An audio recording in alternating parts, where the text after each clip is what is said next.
Growing up, I was that horse crazy kid. Always wanted a horse and never got one.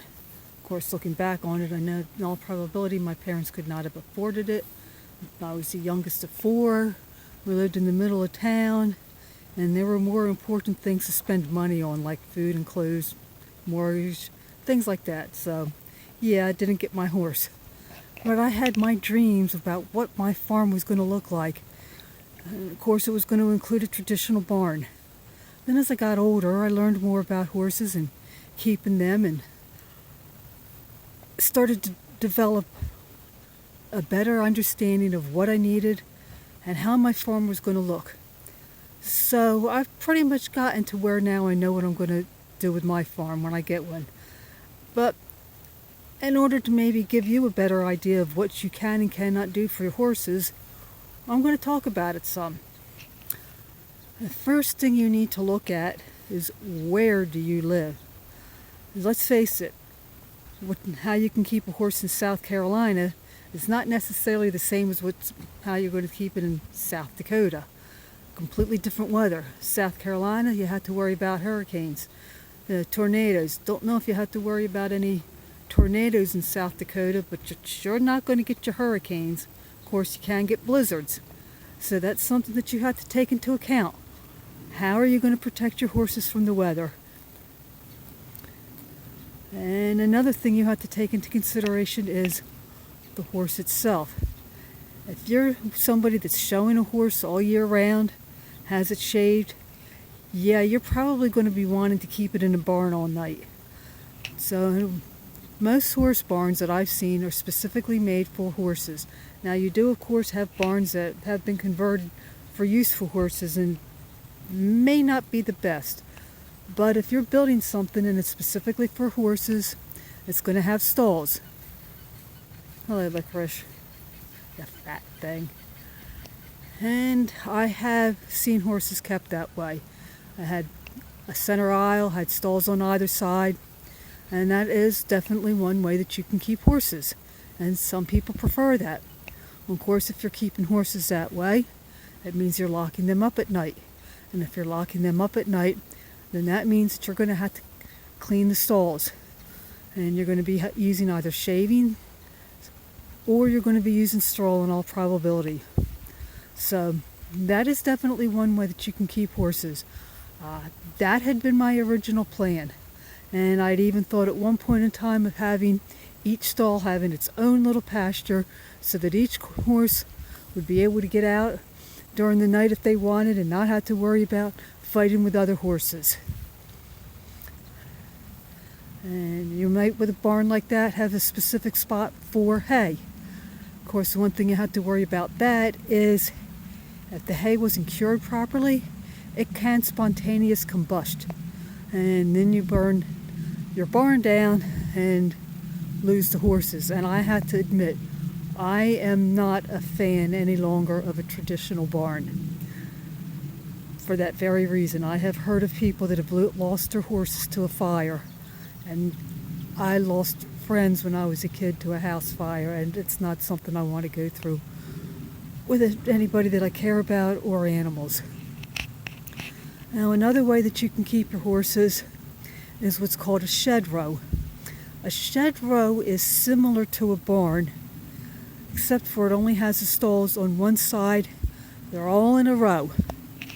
And they have doors that close. And with that, you can have it open, you can have it closed. The horses can come in and out. It's up to you whether or not you want to put any bedding down. And that is something else that I had thought of.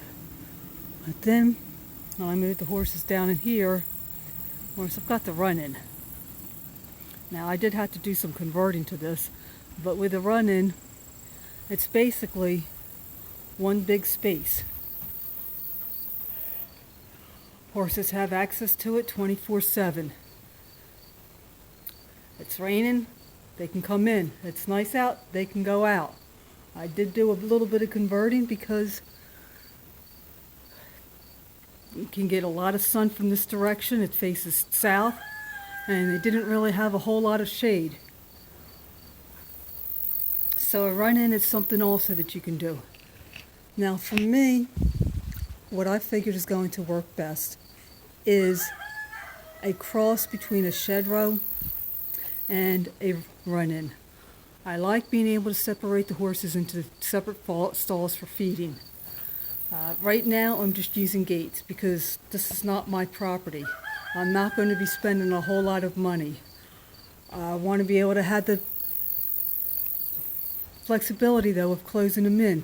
So I will have some type of closure in between the two stalls that I can close if needed. If the weather's going to be bad, open it up if the weather's going to be nice. I want a front that's a bit better than this. This is just some cheap plywood that I got. And toe-nailed 4x4s in so that I could put the wood up. I don't know what they've done here. I don't know if it's just that the wood is rotting or what. It looks like they might have bashed against that and pulled the screws out. Rotten horses. I can't close the horses in at night, which is okay because I'm not here. But when I do move, I want to move to Kentucky. They have ice storms. If there's an ice storm predicted, I want to be able to close the horses in at night. I don't want to have to worry about them maybe slipping and falling at night and breaking a leg when I'm not able to see them out there. Another thing you want to think about is, what do you want for your floor? Regular horse barn, they might have cement floors. I am not a fan of cement floors. The horses can slip on that. And of course people put the mats down. I'm going to tell you right now, you clean stalls that had the mats down, those stalls, at least when I was cleaning them on the farm, there was always an odor to the stalls. I absolutely and positively hated the way I smelled after I was cleaning the stalls. And the owner of the farm knows that she can call me if she's ever in a pinch, but she also knows the one thing I do not want to do is clean stalls. I have in the not too distant past because she was in a real bind, but it's something that she tries not to have me do. Another thing that you can do is just plain old dirt. Now it looks like I have dirt here, but I don't. What I actually did, you can see some of it still, is I put down pea gravel. No, that's not something for you to eat, Callie. With the pea gravel, it made it so that there was a more solid footing. The ground out here is a clay base, and it can get really slick if wet. By putting the pea gravel down, it firmed everything up, and the horses aren't going to slip. The one problem I do have is chickens like to come in here and they scratch. So they've scratched holes in places. This was all nice and level when I got done. Now, like I said, it has the holes. Another thing, I have not seen anybody use this. I have no experience with it. If you have used it and know anything about it, please let me know in the comments. There is a plastic heavy-duty mesh, looks kind of like honeycomb, that people will use for the flooring. You have to have some kind of a base prepared for it. You put it down, you fill it up with stones. The chickens can't dig it up. It keeps it nice and dry, and it drains. So please, if you have any experience with something like that, let me know. I'd love to know how it works.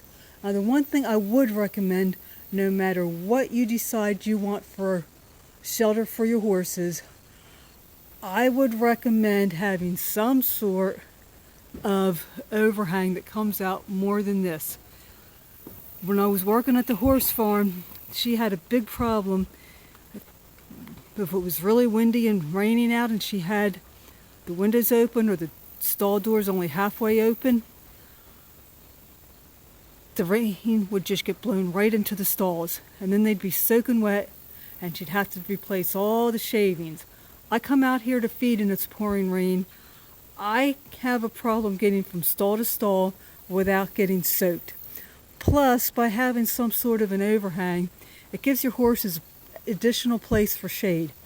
So I hope that you found this video informative, and if you have any questions or your experience, please leave them down below.